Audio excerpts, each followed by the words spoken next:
अपने लाल का लसिया देख के, अपने बचवा का गर्दनवा देख के वो माई बाबूजी कहती है कभी को बिरहा में लिखना पड़ा।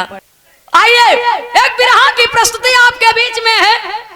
कांड सुनने वाले कांड का आनंद ले लेंगे, भक्ति सुनने वाले भक्ति का आनंद लेंगे, करुण रस सुनने वाले करुण रस का आनंद लेंगे। एक ऐसा ही बिरहा आपके बीच में प्रस्तुत है। आइए मास्टर साहब, बिरहा के अंदर 4 लाइन भूमिका का भाव है। त्रिस्वर देखो।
मोर ध्वज भक्त राजा शिविया दधीची,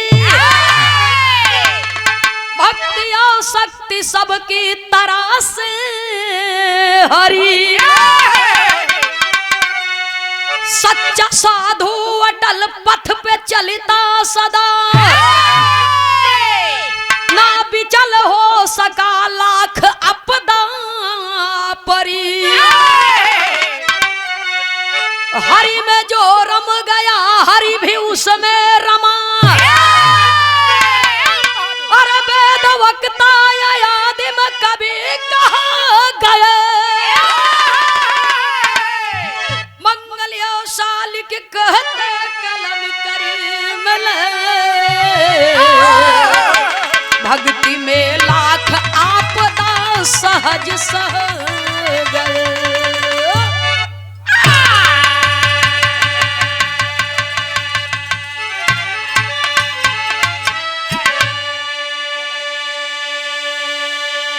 सुनने वाले बाबूजी बिरहा के अंदर गौर करेंगे। एक लाइन गजल का भाव है मास्टर साहब। हमारे जनपद प्रयागराज के स्वर्गीय लहरी लाल जी यादव कभी कभी गाया करते थे। कैसे गावा भैया हो?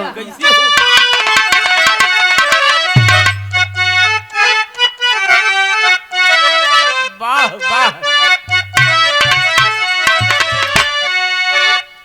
अरे मेरे दर्द दिल की दवा क्या करोगे?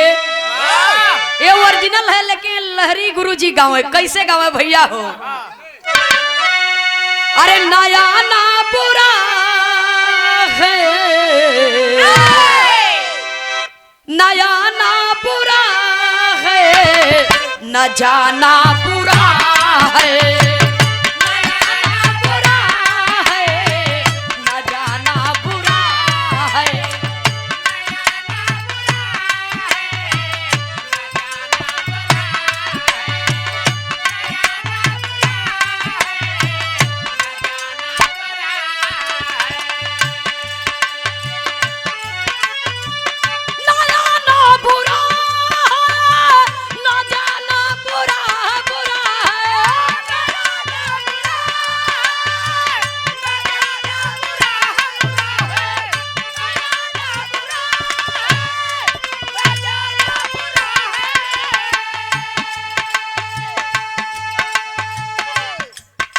जाने में कोई बुराई नहीं है, कहीं भी आप आ जा सकते हैं।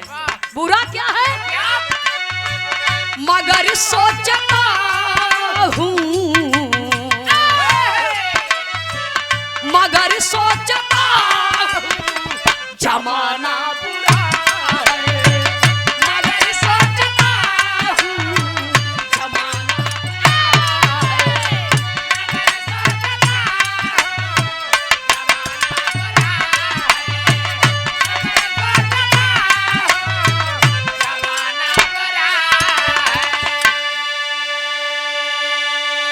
जी चाहता है पकड़ लूं ये दामन, लेकिन हसीनों से दिल का लगाना बुरा है। कबो कबो कहे दिल लगाने, दिल लगी से हाँ, दिल लगाने दिल लगी से दिल लगाने घर गए, हाँ, और दिल लगी न दिल लगाया हम दिल लगा के मर गए। हाँ साले हाँ ऐसे नहीं पूरा दर कीजिए भैया। वाह दिल लगी से दिल लगाने दिल लगी के घर गए, दिल लगी न दिल लगाया हम दिल लगा के मर गए। तो ऐसा दिल लगाए से फायदा ही क्या बा भैया। विरह के अंदर कवि को संकेत करना पड़ा। क्या गौर करेंगे, हर इंसान के जीवन में दुख सुख आता है, लेकिन जो बहुत दुखी हो जाता है उसको भी सहारा ये दुनिया में मिलता है। कैसे भैया हो?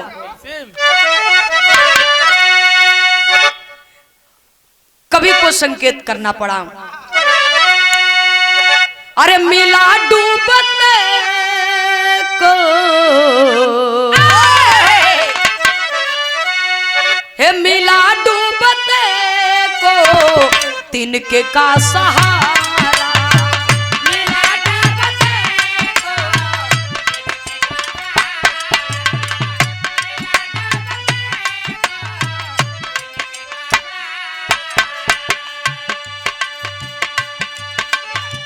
मिला डूबता को तिनके का सहारा, सहारा मिला डूबता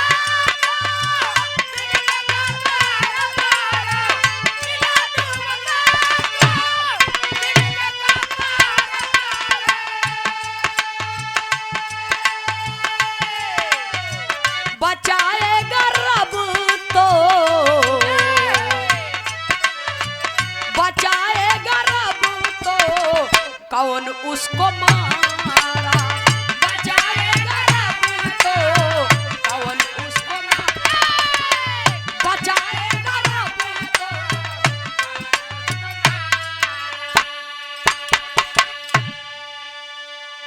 जेकर रक्षक भगवान है उसके डूबती हुई नैया को तिनके का सहारा ही काफी है बाबूजी, और उसे कोई दुनिया में डूबो नहीं सकता है, जिसका रक्षक स्वयं भगवान है। कवि को संकेत करना पड़ा। कहानी की शुरुआत हमें से बा बिरहा में कवि जी एक नया मोड़ दिए। कहानी है कहाँ की जरा गौर करेंगे। कवि को लिखना पड़ा।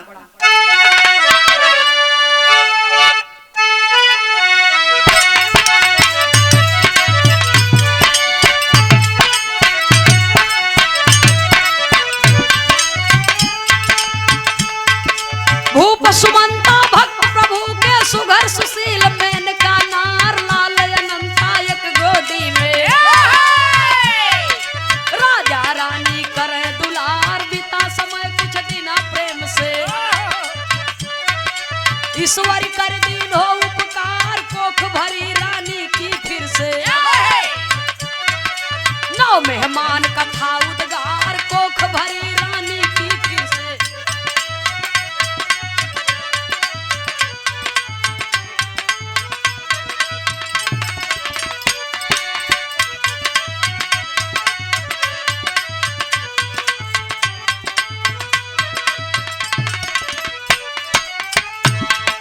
खुश हो झूमा राजा रानी दान पुण्य नित करे भुआल, एक दिना की सुनो हकीकत अलख जगावत हो खुशहाल, संत एक द्वारे पर आए स्वागत भूप किए तत्काल, बाल अनंता घुमरत आए, राजा कह सुना है लाल, बाल अनंता घुमरत आए।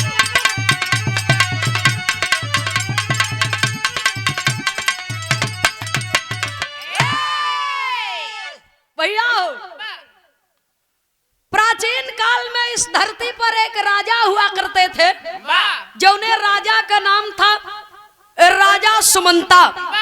राजा सुमंता का रानी जिसका नाम मेनका बतलाया गया, और राजा रानी के दुलार से, राजा रानी के प्यार से, प्रेम से एक बेटा पैदा हुआ भगवान की कृपा से, जिस बेटे का नाम राजकुमार अनंता रखा गया। तो जब काफी दिन बीत गया, लड़का जब कुछ सयान भर, तो देखा एक बार भगवान ने फिर कृपा कर दिया, रानी दोबारा गर्भ से हुई। और जब रानी गर्भ धारण की तो राजा बहुत प्रसन्न है। 9 मेहमान के आने की खुशी में राजा अति प्रसन्न है। धीरे धीरे बाबूजी 6 महीना बीता बा। 6 महीना का गर्भ रानी के पेट में, और राजा साहब अति प्रसन्न है। महल में खुशियां मनाई जा रही है। जैसे जैसे समय बीतत बा, खुशी का कोनो ठिकाना नहीं बा। एक दिन एक संत जी दरवाजे पर आए। संत जी दरवाजे पर आए तो संत जी के देख के राजा बड़े उदार हृदय के थे, बड़े धर्मशील थे, बड़े ही धार्मिक प्रवृत्ति के राजा थे। तो संत जी के स्वागत के लिए राजकुमार अनंता के बोलाए कि एक बात कहत है। बिरहा में एक लाइन तर्ज है मास्टर साहब, कहना है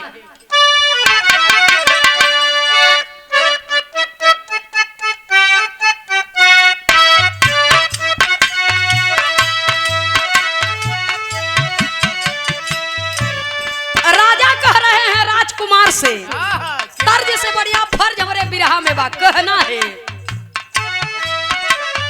फूलवा चुन चुन जाय लियावा ए बेटा,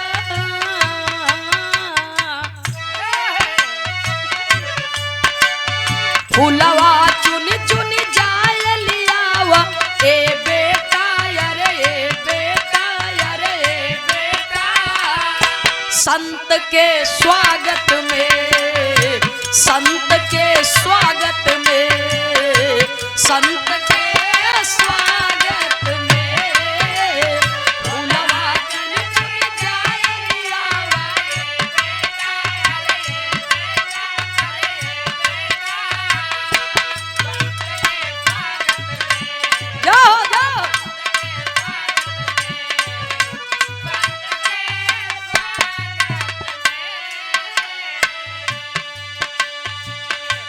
चली भाई अनंता फूल लेव फूलवरिया, चली भाई अनंता फूल लेव फूलवरिया, चली भाई अनंता फूल लेव फूलवरिया।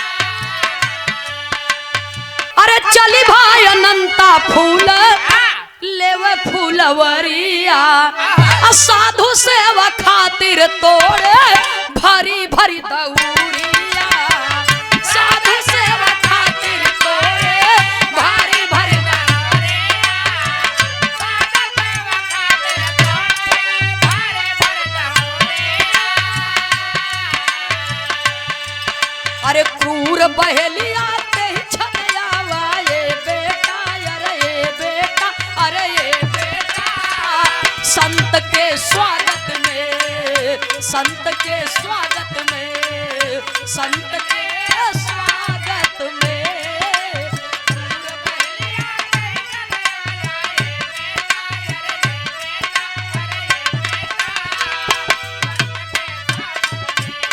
जो भैया जो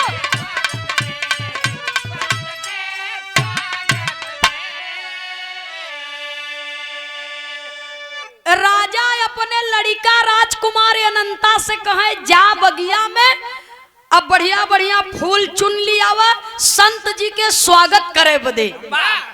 और संत जी के स्वागत बदे राजकुमार अनंता गए बाबूजी फूल लेने के लिए। और जब बाग में फूल लेने के लिए गए तो एक घटना घटी। घटना कौन सी घटी? बिरहा में एक लाइन तर्ज है, बचपन के दूठे सखी हैं, पढ़ लिख के दोनों संगे सयान भईन, लेकिन एक खिनिक बियाह हो गए एक ही के नहीं।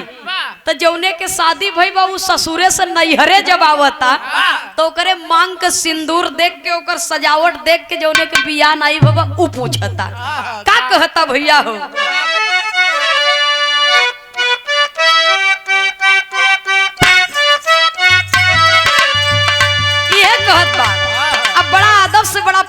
पूछत बा अरे के हो लावै साड़ी साया के हो लावै लहंगा के हो लावै साड़ी साया के हो लावै लहंगा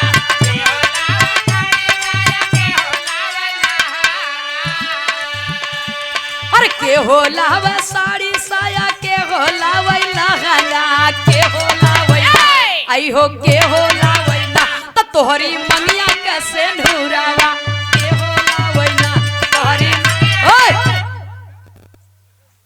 जवाब देता हूँ अरे जेठ लावे साड़ी साया देवर लावे लहंगा जेठ लावे साड़ी साया देवर लावे लहंगा जेठ लावे साड़ी साया देवर लावे लहंगा जेठ लावे साड़ी साया देवर लावे लहंगा राजा लावे आई हो दुल्हा लावे ना हमारी मंगिया कैसे ढूरावा राजा लावे ना हमारी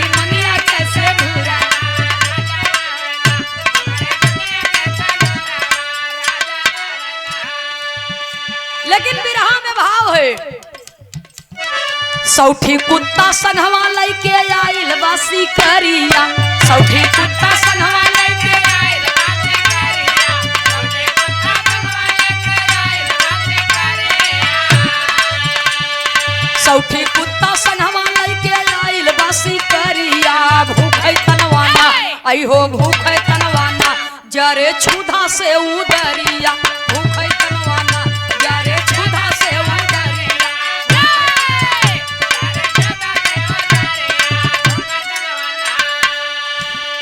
देखे चहुर गुलशन में नजर पसारी देखे चहुर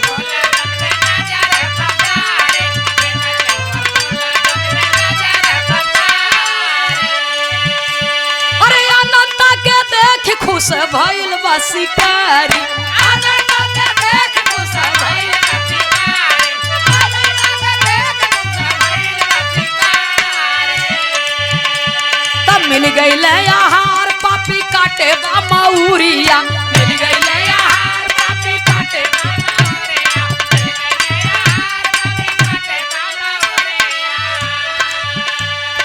मिल गइले आहार पापी काटे बा मौरिया भूखै तनवाना आई हो भूखै तनवाना जरे छुधा से शरीरिया भूखै तनवाना जरे छुधा से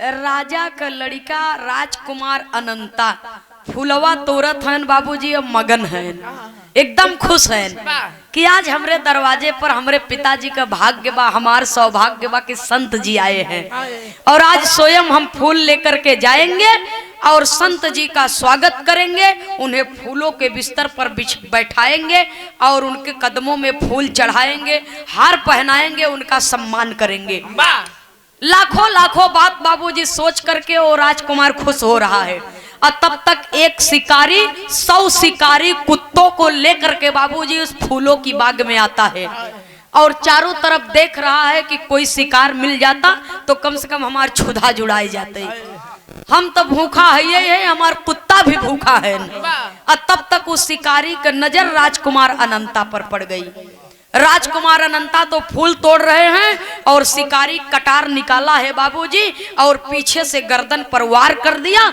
सर और धड़ अलग हो गया जब सर और धड़ अलग हो गया तो एक गठरी में सर बांध लिया और एक बोरे में बाबूजी राजकुमार अनंता का धड़ भर लिया और भर के कंधे पे रखा और 100 कुत्तों को लेकर के चल दिया शिकारी मन में सोचता क्या है कवि को बिरहा में एक लाइन तर्ज देना पड़ा मास्टर साहब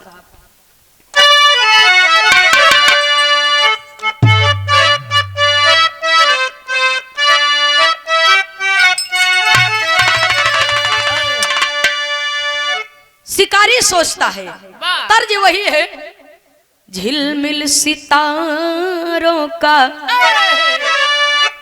आंगन होगा रिमझिम बरसता सावन होगा लेकिन शिकारी क्या सोचता है राजा के द्वारे पे, राजा के द्वारे पे पारन होगा, ते ही छंछुधा का हारन होगा। राजा के द्वारे पे पारन होगा, ते ही छंछुधा का हारन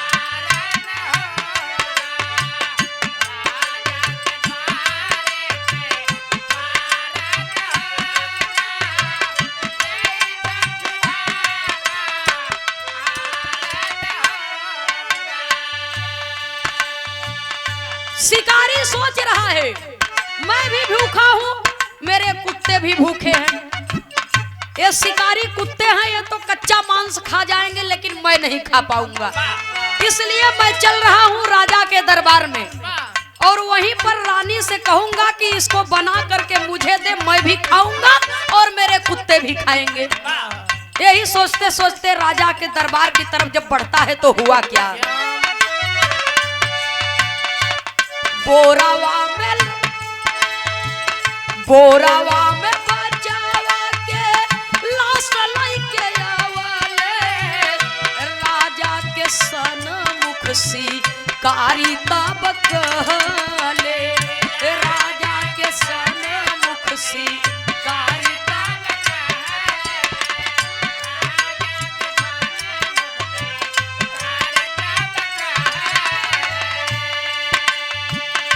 भूपति कहे कुछ तो कारण होगा, भूपति कहे कुछ तो कारण होगा, ते ही छंछुधा का हारन होगा।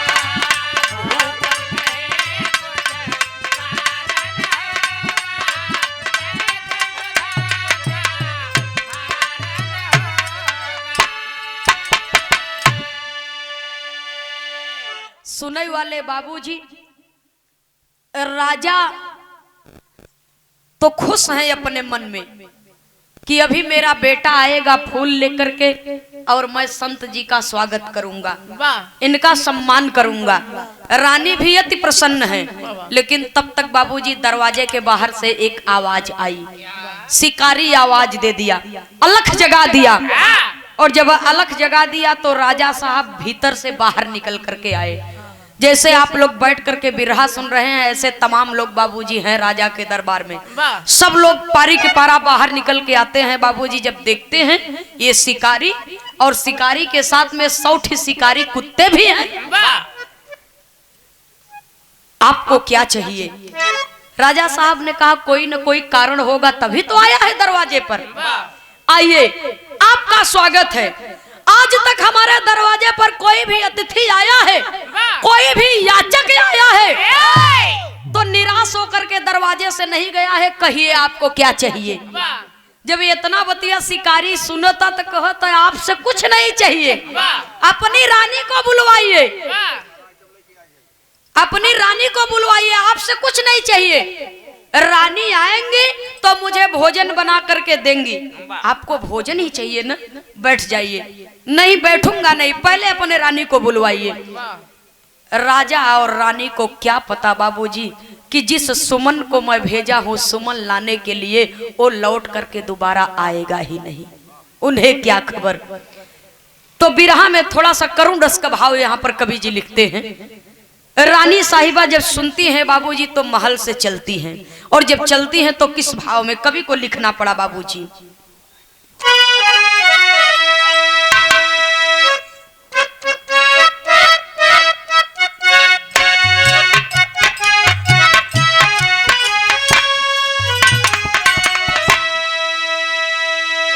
तेही छन आई गईली रानी रानी वसावा से, रानी रानी वसावा से कहला शिकारी तब ती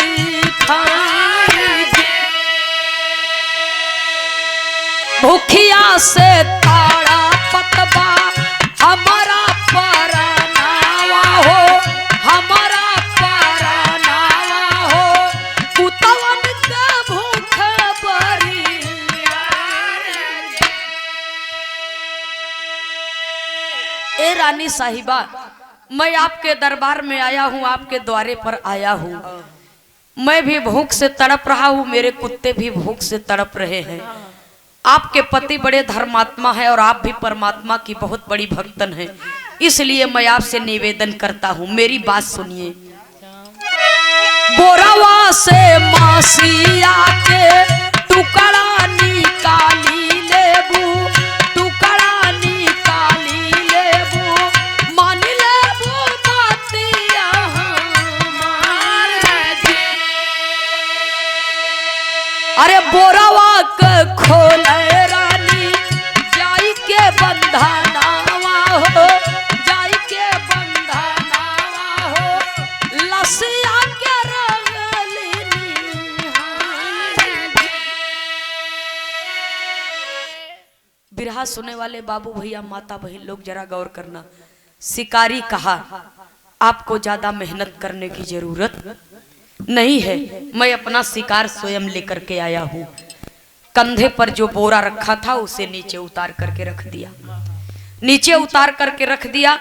आप इस बोरे को खोलिए और अपने हाथों से बोटी बोटी करके मेरे कुत्तों को खिला दीजिए, और तब मैं दूसरी गठरी को दूंगा। इसको आप अपने हाथों से भोजन बनाइए, इस मांस का गोश्त बनाइए, तब मैं जा करके भोजन करूंगा। इतना बतिया जब रानी साहिबा सुनत हुई तो मन में विचार करती हैं, ऐसा याचक, ऐसा भिक्षुक आज तक हमारे दरवाजे पर नहीं आया।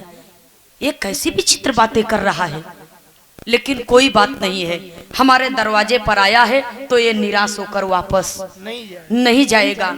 रानी साहिबा बाबूजी बोरा के खोलत है जाए के, कभी को संकेत करना पड़ा बाबूजी। रानी साहिबा उस बोरे को खोलती है जिसमें राजकुमार अनंता का धड़ है।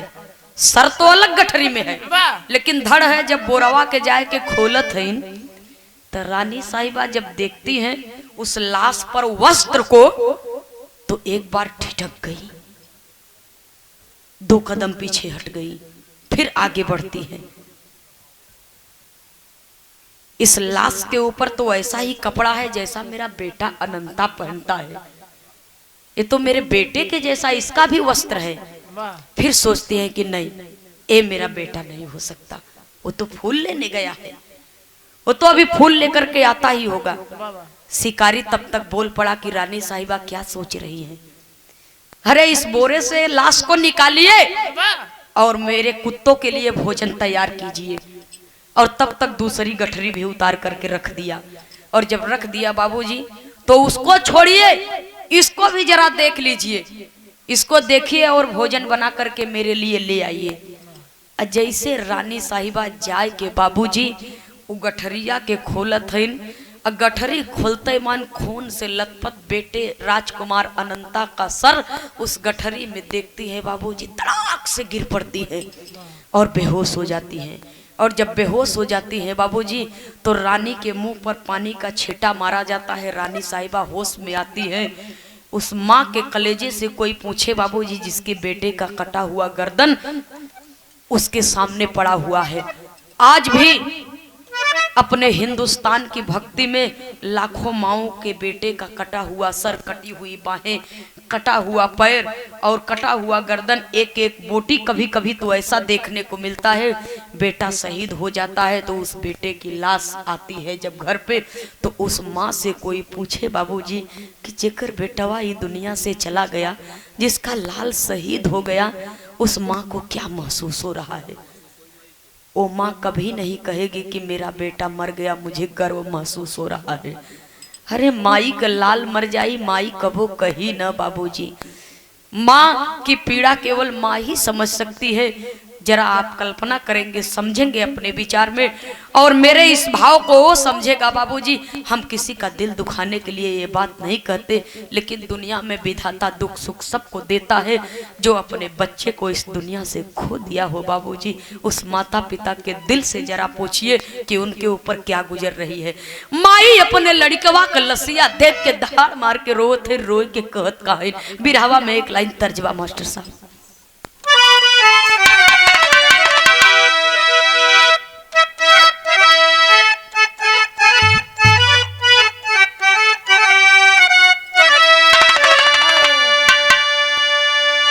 अरे निमिया के पेड़ा जान कटी है बाबा, निमिया चिरैया के बसे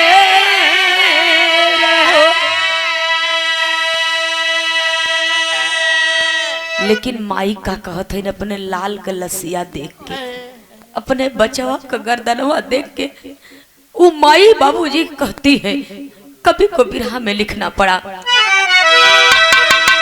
अरे हीरावा के लाशा देखी फटला हीरावा,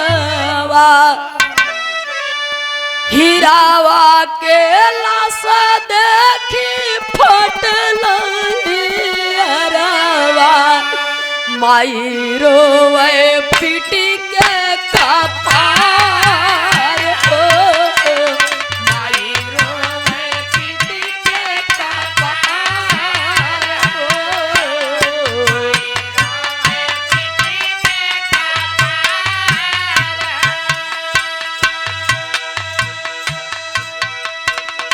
माँ रो रही है और कहती है,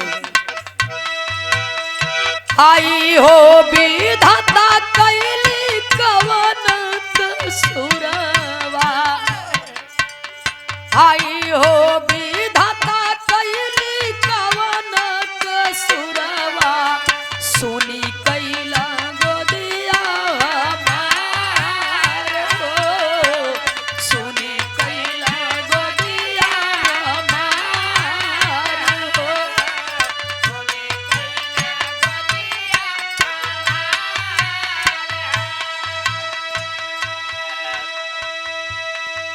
माई रोवे बाबूजी, और देखने वाले लोगों का तांता लगा हुआ है, देखने वाले लोग भी रो रहे हैं।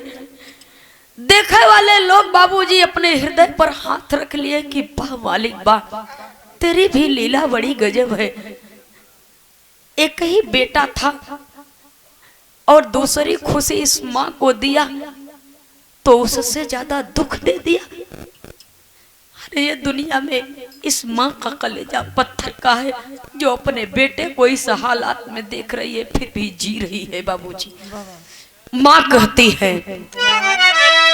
गम के बदरिया में छिपी गई चनावा, गम के बदरिया में छिपी गई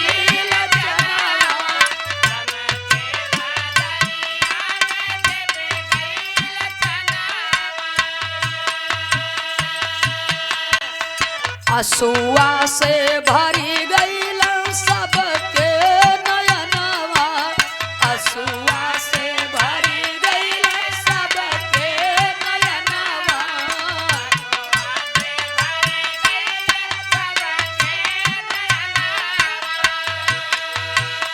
जिंदगी जाहर भइल माहुर भई समैया, जिंदगी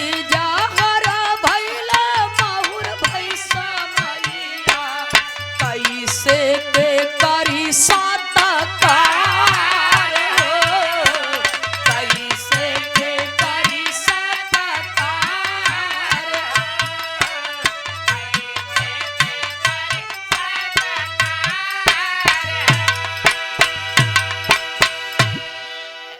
माँ बाबूजी रो रही है और माँ को देख करके वो शिकारी ललकार देता है। शिकारी ललकार करके कहता है कि खबरदार, तुम लोग परमात्मा के सच्चे भक्त हो, लेकिन ये क्या कर रहे हो?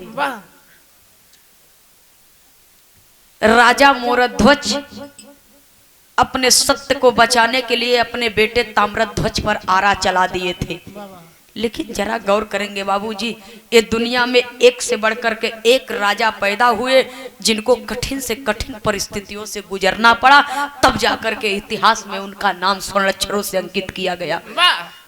शिकारी रानी साहिबा को कहता है, कवि को संकेत करना पड़ा बाबूजी, रानी को रोते हुए देख करके कहता है, और क्या कहता है?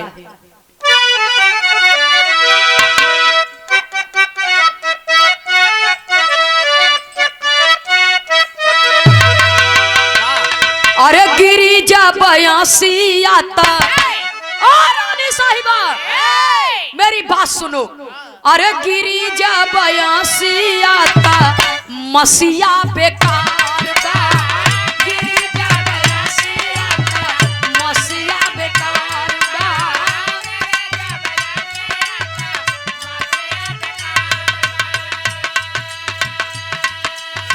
कुतवा न खइहा केतनो भूख बारियार बा। भूख बारियार बा। गिरी जब आसी आता मसीहा बेकार बा। गिरी जब आसी आता मसीहा बेकार बा।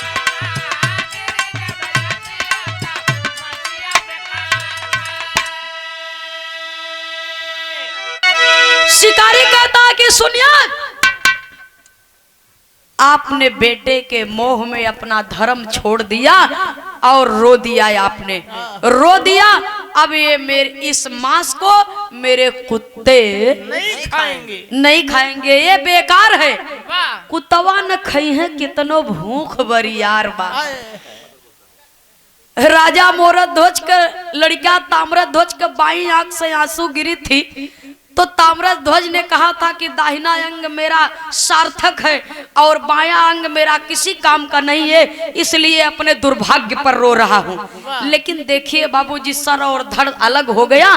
फिर भी रानी साहिबा से वो शिकारी कहता है कि अब इस लाश को मेरे कुत्ते नहीं खाएंगे। अगर मुझे भोजन कराना चाहती हो तो सुनो क्या कहता है बाबूजी शिकारी। अरे कहेला शिकारी रानी माना मोर कहनावा। अरे कुछ दिन बाद जेकर देबू तू जनमावा।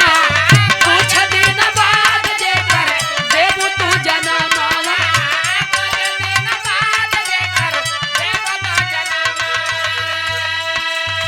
ताजी ताजी मसियावा कर भोजन हमारे बा। भोजन हमारे बा। गिरी जब आसी आता लसिया बेकार बा। गिरी जब आसी आता लसिया बेकार बा। गिरी जब आसी आता लसिया बेकार बा। शिकारी कहता है कि रानी साहिबा, सुना आम इंसान के तरह आप भी रो रही हैं, एक साधारण इंसान के तरह आप भी रो रही हैं। रानी साहिबा हाथ जोड़ करके खड़ी हो गई कि मैं भी तो इंसान ही हूँ। नहीं, आप इंसान हैं, लेकिन आपके पति इंसानियत के साक्षात मूर्ति हैं। आप एक राजा, धर्मपरायण राजा की पत्नी हो और आपका रोना शोभा नहीं देता है। अगर आप मुझे भोजन कराना चाहती हैं तो आपके गर्भ में जो बच्चा है, जो संतान है, जिसको आप कुछ महीनों के बाद जन्म देंगी, ताजी ताजी मसीहा होकर भोजन हमार बा। पेटवा के चीर के राजा साहब वो संतान के गर्भ से निकाल ले और वही के भोजन बनाए के हमके देबू, तब हम खाप। अन्यथा दरवाजे से चला जा, तोहरे पति के धर्म परायण पति के धर्म डगमगाए जाई, दुनिया तोहरे ऊपर हंसी जग हंसाई हुई। इतना बतिया कहते मान बाबूजी, लोग सोचते क्या हैं और रानी साहिबा की दशा क्या है। कवि को लिखना पड़ा विराह शैली में टेरी के भाव में।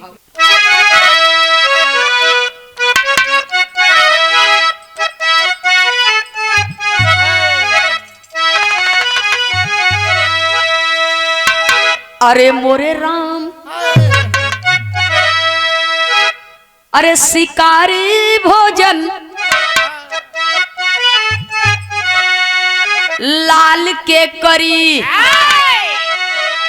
तयवनी कांप गई जननी की साहस भारी।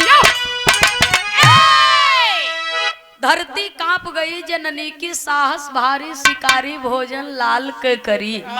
बड़ी बड़ी गाथा सुनने को मिली।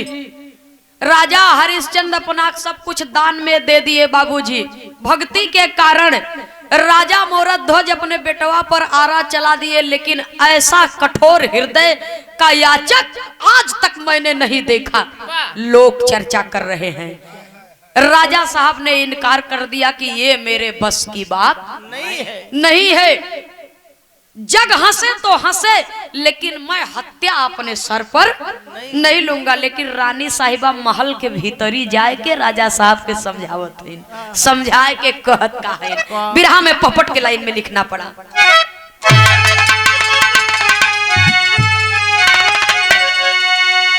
अरे बोली रानी राजा से तय छनवा राज भवनवा में।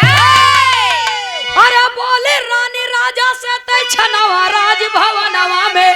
और भक्त के हो यहाँ भक्ति के वो जनवा राज भवनवा में।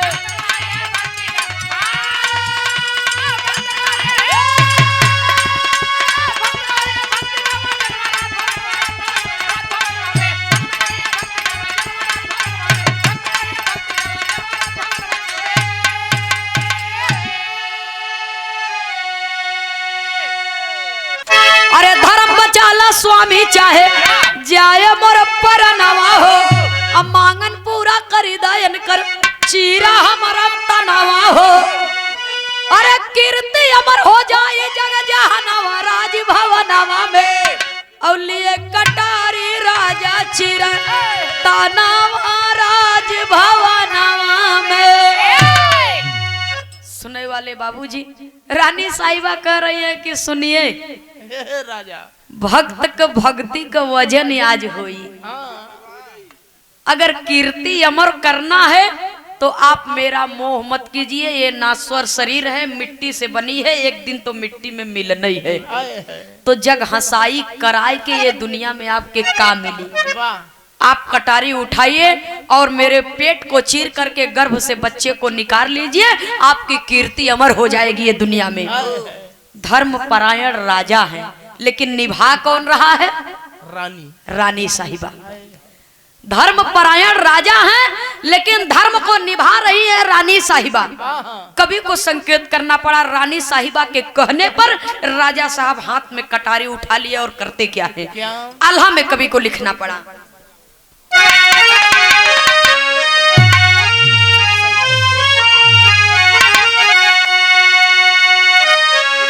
अरे बड़े बड़े भगतन के भगती भुलैलिए भैया। असली परीक्षा लेवैया करता।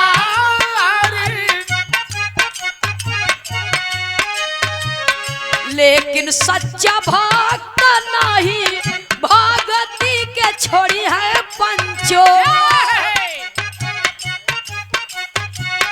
ओ नहीं के कीर्ति आज गावे संसार।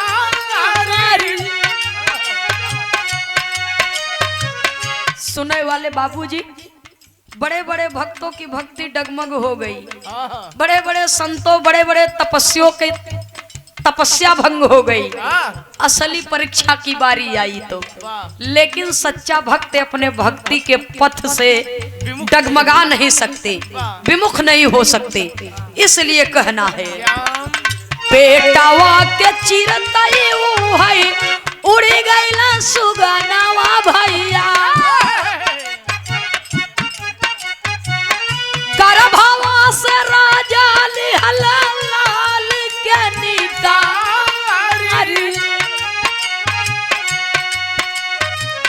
बोटी बोटी काट के बा नावाला भजनवा बाबू। सोनावा के थारिया परोसा जेवना।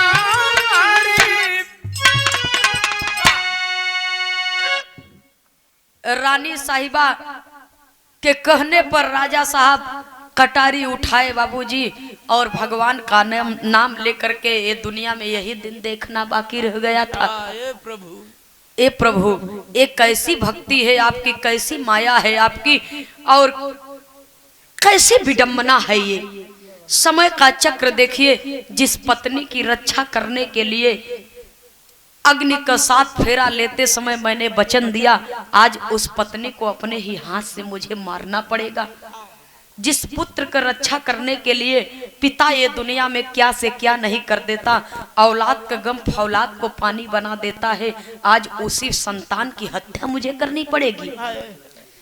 राजा साहब विचार करने लगे। रानी साहिबा कहती है कि राजा साहब विचार मत करिए स्वामी, अपने धर्म परायण पर अग्रसर हो जाइए और अपना कर्तव्य निभा दीजिए। राजा साहब कटारी उठाए और रानी साहिबा की पेट को बाबूजी चीर दिए, और जब पेट को चीर दिए तो सुगना पिजड़ा से फरार हो गया। और जब सुगना पिजड़ा से फरार हो गया बाबूजी, तो गर्भ से बच्चे को निकाल लिए और निकाल करके उसे गंगा जल से धुल करके और उसकी बोटी बोटी काट करके बाबूजी भोजन बनाते हैं।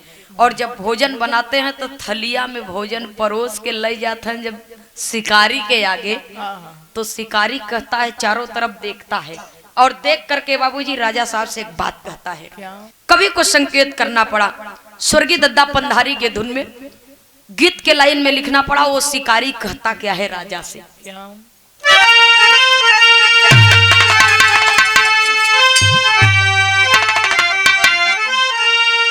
अरे कहला शिकारी राजा मानवतिया,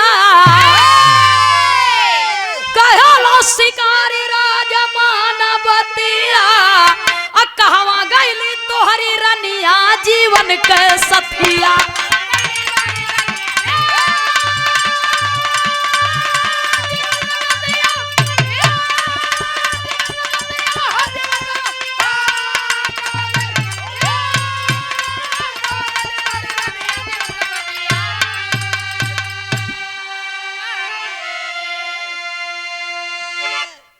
शिकारी कहता है राजा साहब आप अकेले आए हैं? हाँ अकेले आया हूं।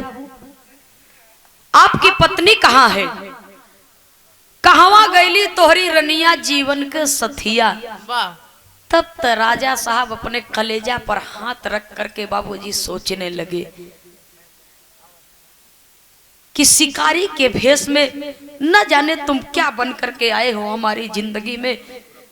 मेरा पूरा का पूरा परिवार बिखर गया, मेरा बेटा इस दुनिया से चला गया, मेरी पत्नी इस दुनिया से चली गई, मेरे पत्नी के कोख से होने वाली संतान के मांस का गोश्त बना करके मैं तुम्हारे सामने लाया हूँ। अभी कह रहे हो कि कहाँ गई तुम्हारी रानी, तुम्हारे जीवन की संगिनी। इतनी कठिन परीक्षा हमारी मत लीजिए, आप भोजन करिए और आप यहाँ से जाइए। इतना बतिया बाबूजी जब सुनता शिकारी, तो शिकारी अपने मन में विचार करता है, विचार करके कहता है कि सुन, अपने रानी के बोलावा तो हम आवा, हमारे कारण तोहार पूरा का पूरा परिवार मारा गया। का भरोसा है हमें जहर मिले दिए हो कि सारी है मर जाए। हमारे कारण तोहार लड़का मारा गया, तोहार रानी मर गई, रानी के कोख से होने वाली संतान इस दुनिया से चली गई, तो बदला लेने के लिए आपने इस भोजन में जहर मिला दिया होगा। तो मैं भोजन नहीं करूंगा जब तक आप अपनी रानी को नहीं बुलाएंगे, और ना जाने आपके रानी के गर्भ में पलने वाली वही संतान है कि किसी जानवर का मांस आप लेकर के आए हैं बना करके। जब इतना बतिया बाबूजी राजा साहब सुनते हैं तो शिकारी को टुकुर टुकुर एक निगाह देख रहे हैं। कवि को संकेत करना पड़ा, अरे मेनका अनंता जबले आई है ना समाना,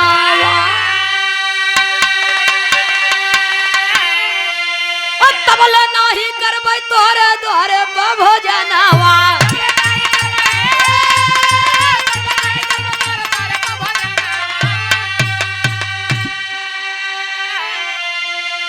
अरे भक्ति बाबी मलई तोहरी पावन प्रीतिया।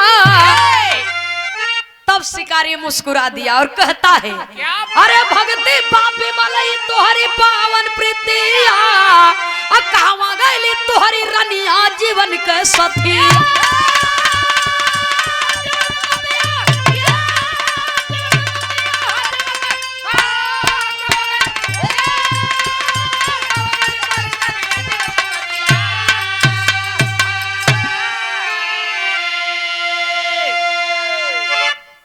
सुने वाले बाबूजी राजा साहब आवाज देते हैं और जब आवाज देते हैं रानी साहिबा बाबूजी मुस्कुराती हुई और थाली सजा करके बाबूजी उसमें फल है, फूल है, जल है, जो भी था सब ले करके बाबूजी महल से निकल करके बाहर आती हैं। और जब रानी साहिबा मुस्कुराती हुई बाबूजी सेवा के लिए, साधु सेवा के लिए महल से बाहर निकलती हैं, अयहर तब तक राजकुमार अनंता भी डलिया में फूल तोड़े बाबूजी पहुंच जाते हैं। और जब राजकुमार अनंता के जियत देख के अपने रानी साहिबा के देख करके जब बाहर देखते हैं जहां पर लाश रखी थी बोरे में, तो बोरा भी गायब, लाश भी गायब।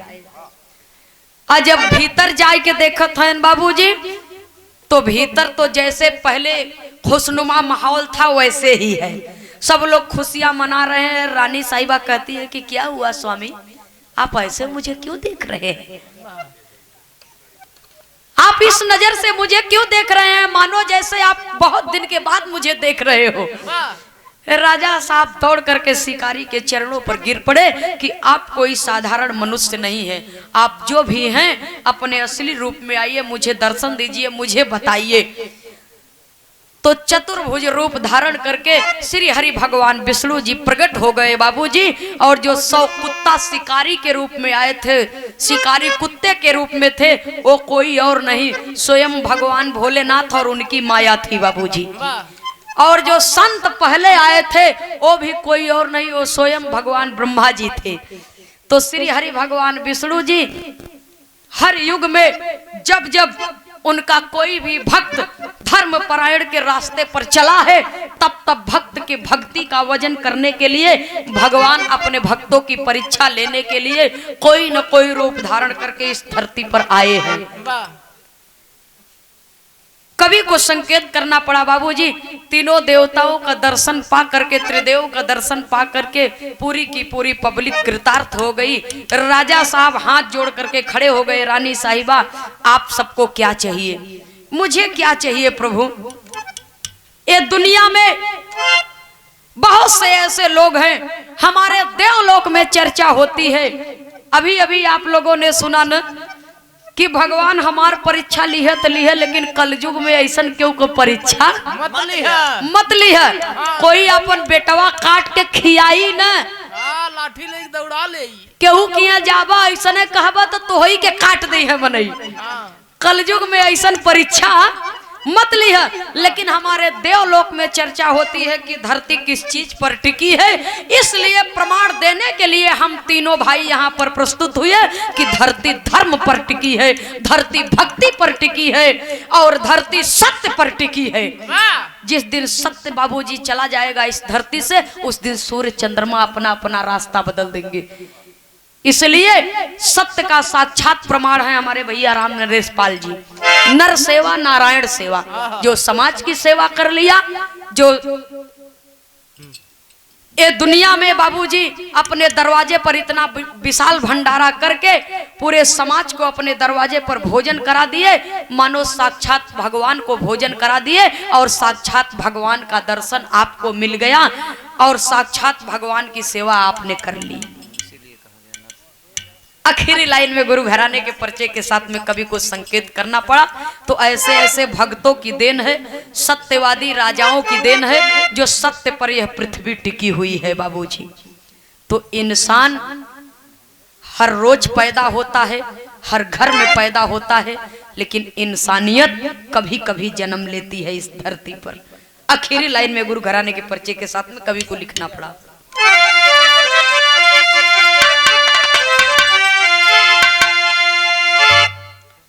स्वामी सीताराम हित राम कैलाश जी स्वर्ग सिधारे,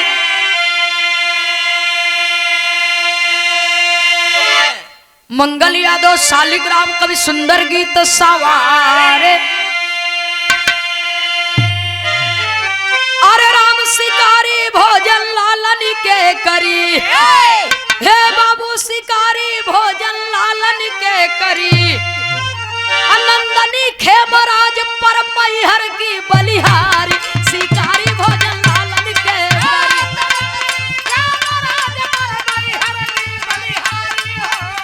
लगी रहा।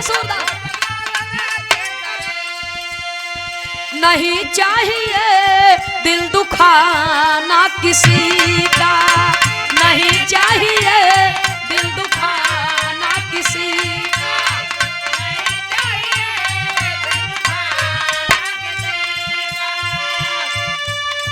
सदा ना रहा है, सदा ना रहेगा जमाना किसी का नहीं चाहिए, दिल दुखाना किसी का नहीं चाहिए, दिल दुखाना किसी का नहीं चाहिए, दिल दुखाना। जय हो जय हो जय।